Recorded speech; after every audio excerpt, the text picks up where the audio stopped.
Can you believe the Drake and Josh Treehouse episode aired 18 years ago? This is one of the most iconic episodes of Drake and Josh, and it really speaks to just how good a show it was, because this one aired in the show's fourth and final season back in 2007. Not too many shows stay that high quality to be putting out banger episodes like this so close to the end of its run. The memes and the quotes from this episode are unmatched, which is why people still reference it to this day, even though this episode is old enough for me to legally make a move on it. That's some insane staying power. So guys, we have to take a look back and see what made this episode so special. And before we jump in, if you like my coverage of this episode, be sure to give me a like and subscribe, and let me know in the comments if there's any other episodes you'd like me to cover. Okay, let's get into it. So the cold open starts with Josh telling us there's an emergency, and he calls Drake in a panic to tell him he ate the last fruit popple that was supposed to be for Megan. Drake is simply not interested. He doesn't care at all. But Josh says, "This is important, man. Megan will kill us. She'll kill us." Drake's tired of Josh's bullshit, so he says he's underwater and drops his goddamn cell phone into a glass of water. He was willing to break his own cell phone just to exit this conversation. Josh is chilling on the couch now, and Megan assaults him with a rubber band. And honestly, he deserves it. He looks pretty stupid just sitting there like that. I'm on Megan's side for this one. There's a knock at the door, and Josh opens it to see a delivery man with a package. Josh signs for the package and tells him to have a nice day. And the delivery man, of course, says, probably one of my all-time favorite lines from the Drake and Josh series. I'll never forget it.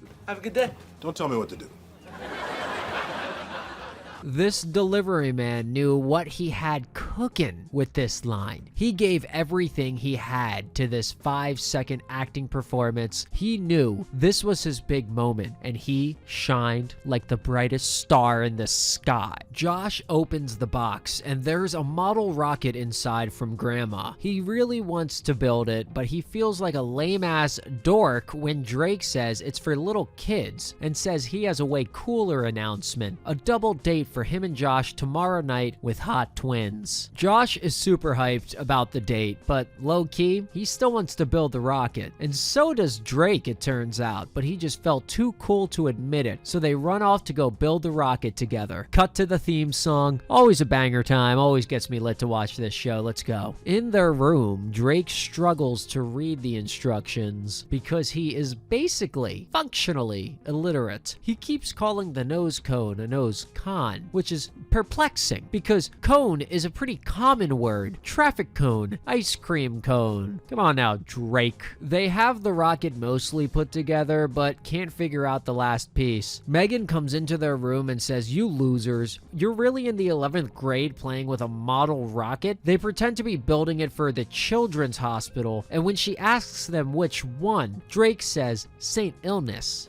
They admit they're playing with the rocket and ask Megan for some help. Megan says they can't put the fuel pod in because they already put the restrictor plate on. Josh tells Megan that that's a lie and just shoves the fuel pod into place anyway. And somehow, the rocket ends up getting launched out the goddamn window. I don't know how just ramming the fuel pod into a rocket would cause it to fly away like that. They look outside to see where it went and realize it hit their neighbor's treehouse, which then of course bursts into flames. And my god, I hope the kid wasn't up in there, or else this will be a totally darker episode than I remember. It seems like if Miranda Cosgrove is your sister, things are gonna just goddamn catch on fire. That always happened to Spencer and iCarly as well. Outside with the neighbors, Drake and Josh apologize for burning down the treehouse, and the neighbors worry how their son Robbie is going to take it. The kid shows up and, okay, I'm not gonna hate on a small child, even though he's probably 30 at this point. I don't know. But I just gotta say this. Kid had to be like Dan Schneider's nephew or something, cause this kid's acting makes me wish I was never born in the first place. He even looks like he's about to laugh at any given second. It's just disgusting. When Robbie gets the news about the treehouse, he screams profusely, causing Drake to say, "Well, that was pleasant." Robbie whines to Drake and Josh that the treehouse was the only place he could go to cry in private. Bro doesn't have a bedroom. Also, what is he crying about so often that he needs a a special secret place. Drake and Josh's mom tells him not to worry because they are going to rebuild his treehouse for him. The boys say, "What? But we have a date with hot twins tomorrow." And their parents say, "Tough squash. All three of you are going to rebuild it." Megan's eyes go wide and nearly pop out of her goddamn head, and she says, "By the three of us, I hope you mean Drake, Josh, and Josh's imaginary friend." But the parents tell her, "Drake and Josh said you were helping build the rocket too, so you have to help build the treehouse." She protests, saying she'll miss her friend's birthday party if she builds the treehouse with them tomorrow, and goes to Drake and Josh saying, "Tell them it wasn't my fault." But they refuse to back her up. They think it'll be funny to make her miss the party, I guess? And honestly, that's bullshit. I'm on Megan's side. She was actually being nice for a change and trying to help them build the rocket. And it's funny how this is a rare moment of Megan being held accountable for anything by her parents, and yet they still managed to get it wrong. Kinda crazy. Also, interesting how Josh has no problem making Megan miss a birthday party for no reason. And this is the same Josh who only 7 minutes earlier in the episode was terrified of pissing her off because of the last fruit popple being eaten. The next day, we see Drake and Josh and Megan in the neighbor's yard with the treehouse. Mostly already built? Wait, how did they do that? They say they've been working on it since 7 a.m., but still. Treehouses aren't really that easy to build, right? I've spent more hours putting furniture together. Jeez. Josh is trying to work on the last few steps in the construction so that they can hopefully still make it to their dates on time with the hot twins later. He asks Megan to go get some more screws, and she's still pissed at them, so she says, "You guys make me sick. Maybe I'll go check into St. Illness," and walks off. Josh asks Drake to help him pull up the last wall, and this is where things get a little dicey. The boys hoist the fourth wall up into place, and Josh drills it into place with 5-inch titanium screws. And of course, Josh realizes after securing the wall into place that there is no door and they're trapped.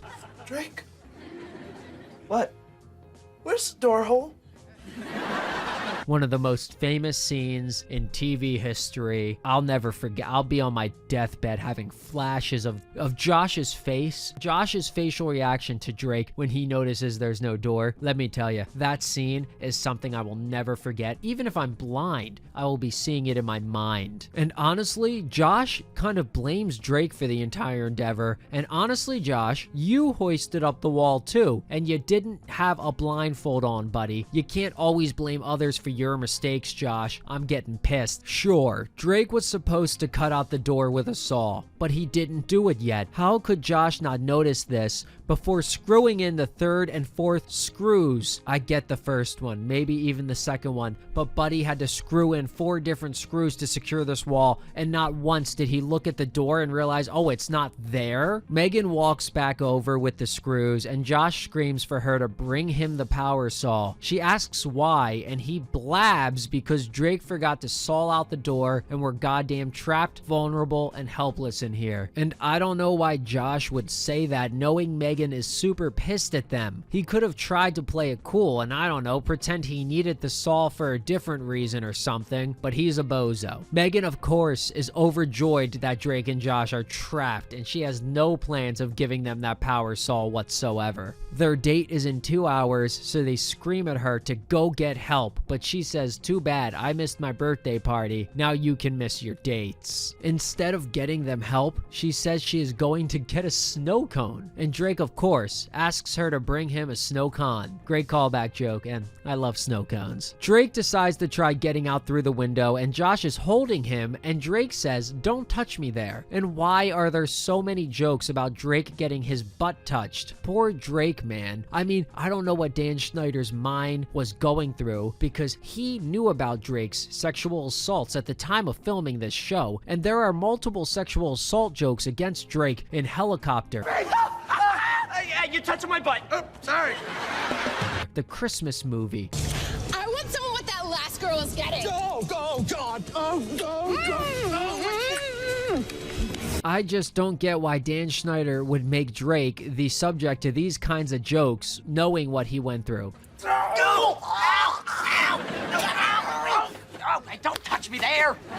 But I'm also not butthurt about it. I'm not woke about it. Let's not get anything twisted here. I still think they're funny. I just think it's weird for Dan to have treated Drake that way. Let's get that on the record. Josh realizes they can simply use the power screwdriver to take out the screws and take off one of the walls. And he loudly screams his plan to Drake, and then just as he's about to do it, the power disconnects. Turns out Megan unplugged the screwdriver so they can't finish detaching the wall. But this one is honestly on the boys. Megan left before to get a snow cone, and they could have done this without her interfering. They didn't think of it quick enough. And then when they finally thought of it, Josh didn't have to announce his plan loudly enough for Megan to hear it. This is completely on them. That's an L right there. As it gets later and later, Drake and Josh get really bummed about missing their date with the hot twins. And they also both complain they're hungry and haven't eaten since noon. Kind of funny that Megan is not even giving them food, but I think they mention it's only like 7 p.m., so they can go a few hours without food. Come on now. They see a squirrel in the window, and Drake says maybe they should tie a note to its tail asking for help. Josh says, oh yeah, because the first thing I do when I see a squirrel is check its tail for any messages. I mean, come on, he's right. But then he figures they got nothing to lose anyway, so he busts out his emergency dental floss to tie the note. And of course, the squirrel bites onto Josh's hand. It had its teeth latched in his goddamn flesh, and he slams the squirrel against the wall multiple times as Drake laughs and does nothing to help. And this is extra tragic because in season 1, episode 3, Believe Me Brother, Josh says he's afraid of squirrels, so he really had to overcome his fear to even try to attach that note. If I'm lying, I'll move out of this room and live outside in the big tree. Despite my fear of squirrels. Josh eventually flings the squirrel off, and somehow there is no injury or blood, but maybe there's rabies. Medical attention is now needed. This is now an emergency situation. It's more than just missing the dates with the twins. Josh could have feral, rabies, squirrel blood in his system. The boys talk about how hungry they are, and Drake says he's craving an inside-out burger, and Josh agrees, and they both feel like they can practically smell the burgers. They realize it's actually a real smell because Megan is grilling up some burgers right outside the treehouse to torture them and make them even more hungry. They ask her to toss up some burgers and she refuses and tells them to beg. But our boys do not beg. Good for the boys keeping their dignity. And they just tell her again she better throw some burgers up or they're gonna tell mom and dad. She says good luck with that. Mom and dad are out all night with the Schneiders. And why does Dan Schneider have to put himself in the show so much? His name was even on the helicopter in the episode Helicopter. I mean, dude really seems like a narcissist, I gotta be honest. Finally, Megan throws a beef patty at them and it lands on Josh's face. And Drake comments that it's raw and yeah, of course, they start eating the raw fucking meat. Josh is practically fucking scarfing it down like it's a 5-star meal. Bro. Yes, they did that. It makes me really upset. And they didn't have to do it. You can go one evening without supper. Oh my god. I take back what I said a minute ago about them keeping their dignity. And this episode shows no adverse health effects from them eating the raw meat. It's never brought up again. And honestly, Josh should be shitting his guts out. Now that she's done grilling up her dinner, Megan heads back inside and there's a knock at the door. It's the nerds, Craig and Eric, and I love the way Megan opens the door to greet them. What? They say they're there to play Rockets with Drake and Josh, and she asks what the hell is wrong with them, when suddenly the phone rings. She leaves the nerds at the door and answers the phone, and it's none other than the hot twins on the other line. They ask where Drake and Josh are, and Megan says, I don't know, but I'm sure if they cared about you at all, they'd be there. Damn, Megan, okay. But then, she has an even better idea, and says actually, Drake and Josh moved to Canada, but they feel bad missing the date, and they're sending 2 other guys in their place. She then goes back to the door and says, listen nerds, you want to play with rockets all night and be goddamn virgins? Or do you want to go out on a date with 2 hot twins? Craig and Eric start to giggle in shock, I guess? I don't know. And Megan has seen enough and slams the door. The nerds bang on the door and ask Megan where they're supposed to go, and she just yells the premiere and slams the door in their face again. They try knocking one more time, but Megan has exited the conversation, so they head off to go meet the girl. girls. Back at the treehouse, Josh convinces Drake to play this rank-ass game from improv camp, and they quit the game immediately, which is just funny as hell. And to be honest, playing this game is a lower low than eating the raw meat. Drake and Josh now realize it's almost 9:30 p.m. and they wonder what the twins are doing. Cut to the nerds on a date with the girls, but they have no riz at all, and the girls run as soon as they have a chance. Yeah, that sounds about right. Back at the treehouse, Drake has had enough and says we're getting out of here right now. They decide to throw themselves against the wall as hard as possible. They do this repeatedly, possible broken shoulders, collarbones, you name it, until eventually the treehouse goddamn tips over and falls to the goddamn ground, resulting in possible injuries or death. And the episode just ends there. So by the end of this episode, we have possible rabies, raw meat disease, and neck or spine injuries. Damn. So before I say anything else about the episode, I want to point out two quick things. One, technically Drake and Josh never get out of the treehouse in this episode. Even in the credits scene, they are still stuck in the treehouse. And two, this is one of the few episodes where Megan actually feels justified in her actions against Drake and Josh. They had no reason to make her miss her friend's party after she tried to help them build their rocket. It's one of the only times I felt like they deserved it. That alone kind of makes this episode unique. I mean, what other episodes of Drake and Josh can you honestly say you were kind of rooting for Megan? The other thing that makes this episode really stand out are the iconic memorable one-liners that people still reference a whopping 18 years later. When Josh says have a nice day to the delivery guy and he responds don't tell me what to do. When Josh asks where's the door, Drake? These lines stuck with all of us and we couldn't forget them even if we tried. Another reason this episode works so well is it relies solely on the humor and chemistry of Drake and Josh as leads to carry the episode. They are so great together. It just works and it's so funny even when nothing is going on for the plot besides them being trapped. This episode is similar to Helicopter or The Wedding even in that way. And in my opinion, these stuck episodes really highlight the greatest strengths of the show, Drake and Josh themselves. But enough of me yapping. What do you guys think of Treehouse? Is it one of the best Drake and Josh episodes or is it a little overrated? Let me know in the comments. Let's kick it. And as always, guys, if you have any requests for other episodes you want me to cover, let me know. And since you made it this far, why not like and subscribe and maybe check out some of my other videos? It will really help the channel grow, really show some support, and mean the world to me. And you know what? I might even just put down the bottle. Also, I gotta give a massive, huge shout out to the second ever channel member, Bsosmoove.